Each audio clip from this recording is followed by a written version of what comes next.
चुप करा रही, खूब समझा रही, लेकिन लाला चुप नहीं होता। भोलेनाथ समझ गए कि पार ब्रह्म परमात्मा ने अपनी लीला कर दी। भोलेनाथ बोले मैया, और मेरे पास चुप कराने का मंत्र है, यदि तू अपने लाला को मेरी गोद में दे दे तो लाला 2 मिनट में चुप हो जाएगा। मैया बोली अच्छा? बोले हाँ। मैया ने भोलेनाथ के हाथों में लाला को दे दिया, और जैसे ही लाला भोलेनाथ की गोद में आया, लाला तो चुप हो गया, लेकिन भोलेनाथ रोने लगे। भोलेनाथ की नेत्रों से आंसू बहने लगे और लल्ला चुप हो गया। दासी बोली महारानी जी, बड़े पहुंचे हुए बाबा है, देखो तो लाला 2 मिनट में चुप हो गया। मैया बोली वो तो सब ठीक है, पर इस बाबा को क्या हो गया? लाला चुप हुआ तो बाबा रोना चालू हो गया, इसको चुप कैसे कराए? तब मैया ने थोड़ा बाबा को हिलाया, तब बाबा को होश हवास आया कि हम कहाँ बैठे हैं। मैया बोली बाबा जरा हस्तरेखा देखकर बताओ कि हमारे लल्ला के भाग्य में क्या लिखा है। भोलेनाथ ने हाथ पकड़ा और नन्हे नन्हे हाथों की हस्तरेखाएं भोलेनाथ है पढ़ने लगे और बताने लगे मैया तेरा लाला बड़ा धर्मात्मा होगा, बड़ा पुण्यवान होगा, गुणों की खान होगा, अनगिनत गुण इसके होंगे। यह अपनी प्रजा का एक पिता की तरह पालन करेगा, जैसे पिता अपने पुत्र का पालन करता है।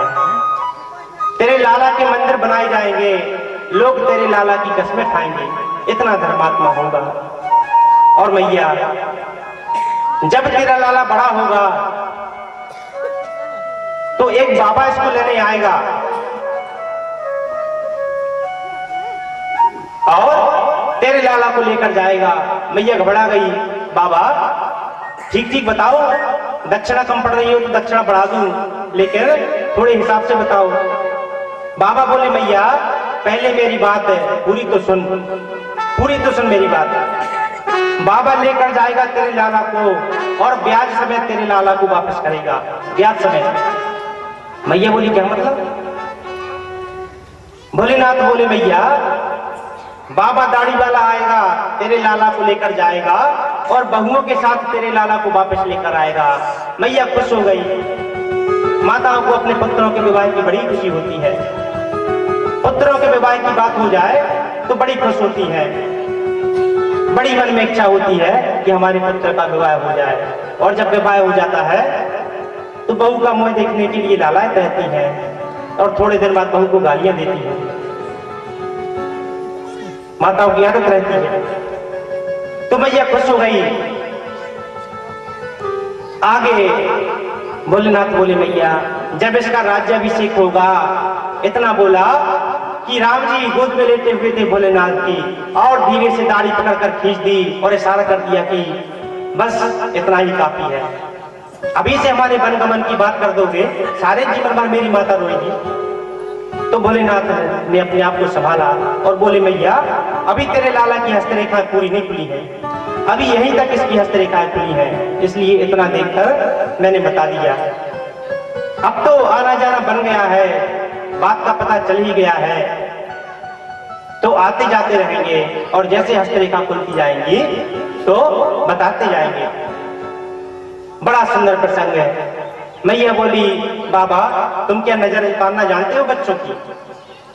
भोलेनाथ बोले मैया नजर उतारने में तो हम एक्सपर्ट हैं, स्पेशलिस्ट हैं, नजर स्पेशलिस्ट है नजर उतारने में। अच्छा भैया तो मेरे लाला की नजर उतार दो। बाबा बोले ठीक है मैया, आप लाला को अपनी गोद में बिठाओ, हम नजर उतारते हैं। मैया ने लाला को गोद में बिठाया, भोलेनाथ ने हाथ जोड़े और 3 परिक्रमा लाला की लगाई नेत्र बंद करके, और अपने हाथों से लाला के दोनों चरण पकड़े और अपने मस्तक पर टिकाने लगे। मैया ने मना कर दिया, बस बाबा ये क्या कर रहे हो, उल्टी गंगा क्यों बहा रहे हो?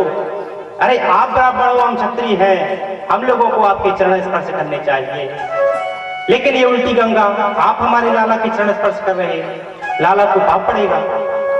बोले बाबा बोले मैया तू चिंता मत कर, किसी को पाप नहीं पड़ेगा, मेरे गुरु ने मुझे यही शिक्षा दी है और यही विधि बतलाई है नजर उतारने की, तू चिंता मत कर, मुझे तेरे लाला के चरण स्पर्श करने दे, तेरे लाला को जीवन में कभी भी नजर नहीं लगेगी। मैया को पहला फुसलाकर भोलेनाथ ने नन्हे नन्हे से चरणों को अपने मस्तक पर टिकाया और नेत्रों से आंसू बहाते हुए दोनों हाथ जोड़कर स्तुति करने लगे। भव भार उतारने को प्रगटे, भव भार उतारने को प्रगटे, विभु व्यापक ब्रह्म सदा अधिकारी, रजनी चर ब्रह्म विनाश किया, कर कंजन में सर चाप सुधारी, शरणागत पाल कृपाल प्रभु, द्विज देवन के तुम ही हितकारी, हरे कृष्ण निरंतर नाथ रहूं, तब माधुरी मूर्ति पे बलहारी। बोल शंकर भगवान की जय। प्रभु के चरणों में प्रणाम करके और भोलेनाथ वापस कैलाश को गए। काकभुसुंडी ने जाने से मना कर दिया। भोलेनाथ से बोले, बाबा हम तो जब तक राम जी बड़े नहीं हो जाते तब तक यहीं अवधपुरी में रहेंगे। और कौआ बनकर काकभुसुंडी जी वहीं रुक गए। भोलेनाथ वापस कैलाशपुरी को पहुंचे। ये ज्योतिषी वाला प्रसंग ये रामचरितमानस में नहीं है। रामचरितमानस में थोड़ा सा सिर्फ संकेत दिया है गोस्वामी जी ने, बल्कि विनय पत्रिका में इस बात का बड़ा विस्तार से वर्णन किया है और बड़ा सुंदर पद भी लिखा है इसका। अवध में ज्योतिषी एक आयो, बूढ़ो बड़ो प्रमाणिक ब्राह्मण, शंकर नाम कहायो। अवध में ज्योतिषी एक आयो। तो भोलेनाथ माता भवानी को सुना रहे कि देवी इस प्रकार से मैंने चोरी की और चोरी से लाला के दर्शन करने गया। माता पार्वती हाथ जोड़कर बोली, प्रभु अकेले अकेले हो आए, हमें लेकर क्यों नहीं गए?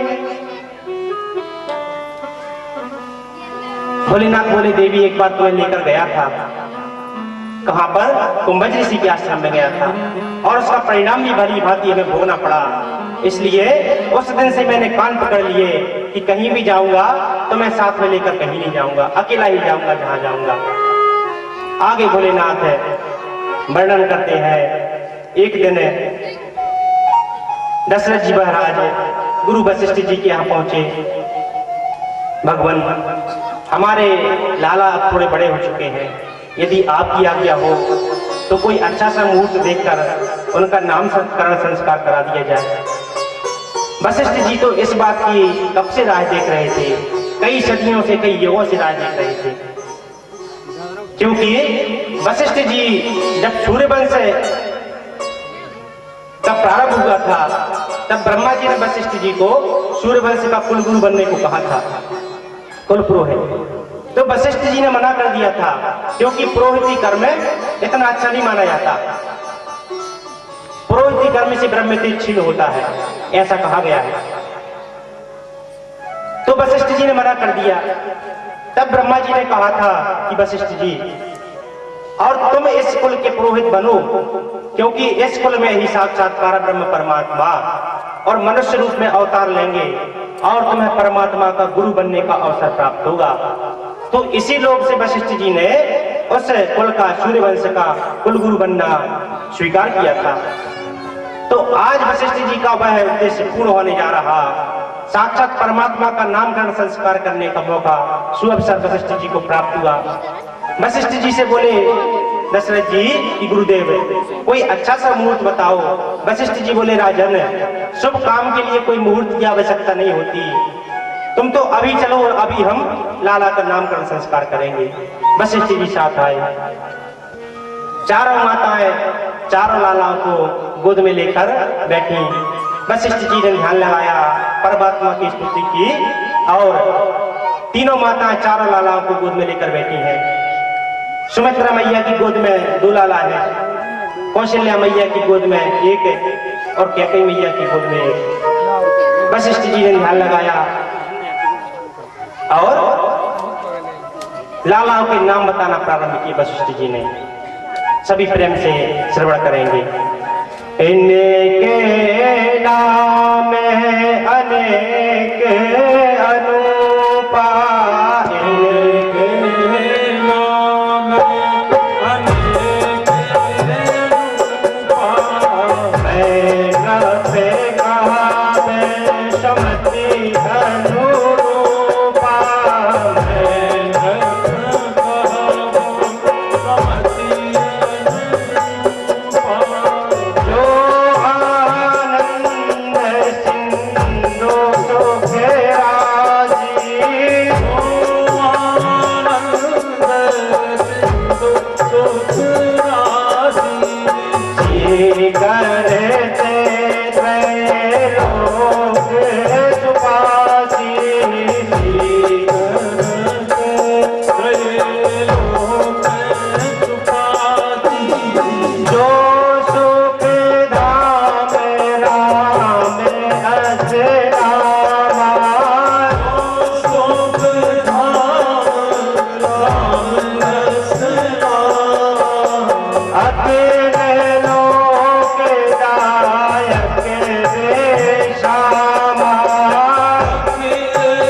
वशिष्ठ जी बोले, राजन, आपके पुत्रों के अनगिनत नाम है, इनके नामों की कोई गिनती नहीं लगा सकता।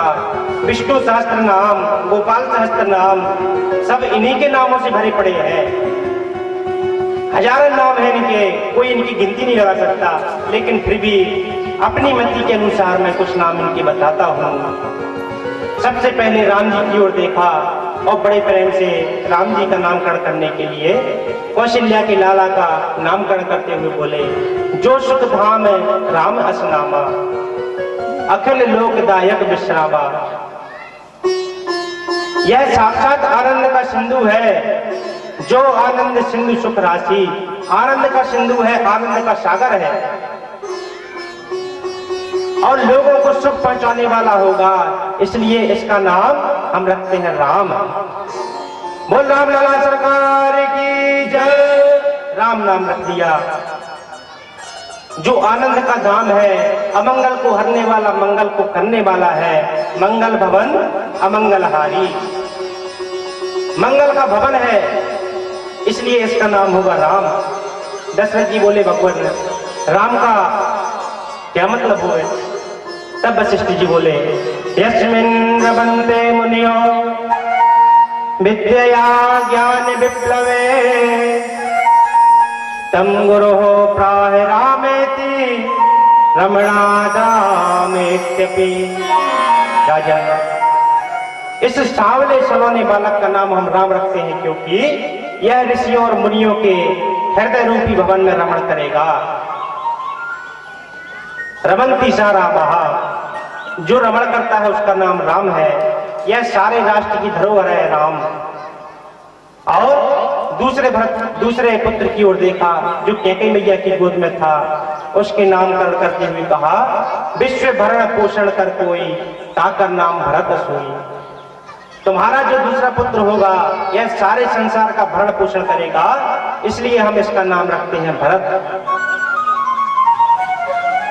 और सुमित्रा माता की गोद में 2 बालक हैं, लेकिन सबसे पहले छोटे बालक की ओर देखा और उससे कहने लगे, जाके सुमिरन तेरे पुनासा, और नाम शत्रुघ्न वेद प्रकाशा। इसका सुमरण करने से शत्रुओं का नाश होगा, इसलिए इसका नाम हम रखते हैं शत्रुघ्न। और अंत में सुमित्रा मैया के दूसरे बालक की ओर देखा और उसकी ओर देखकर बोले, लक्षण धाम राम प्रिय, सकल जगत आधार, और गुरु वशिष्ठ ते ही राखा, लक्ष्मण नाम उदार। बोल चारों भाइयों की जय। इसके जीवन का एक ही लक्ष्य होगा, राम की सेवा, राम की भक्ति, राम के चरणों की प्रीति, इसलिए इसका हम नाम रखते हैं लक्ष्मण। चारों भाइयों का नामकरण किया। सज्जनों, राम नाम तो महामंत्र है ही, इसमें कोई दो मत वाली बात नहीं है। महामंत्र है राम, कई बार कथा में कहा है। और राम का नाम एक बार उच्चारण करने से हमारे करोड़ों जन्मों के पाप भस्मीभूत हो जाते हैं। लेकिन आप लोग सोच रहे होंगे कि राम का नाम हमने कई बार ले लिया, दिन में सैकड़ों बार राम का नाम लेते हैं। कोई भी अपना बुजुर्ग मिलता है तो उससे हम राम राम करते हैं, उसको सम्मान देने के लिए। प्रातः काल होते ही राम राम कहते हैं, कभी जमुआई आ जाए तो चुटकी बजाते हुए राम राम कहते हैं।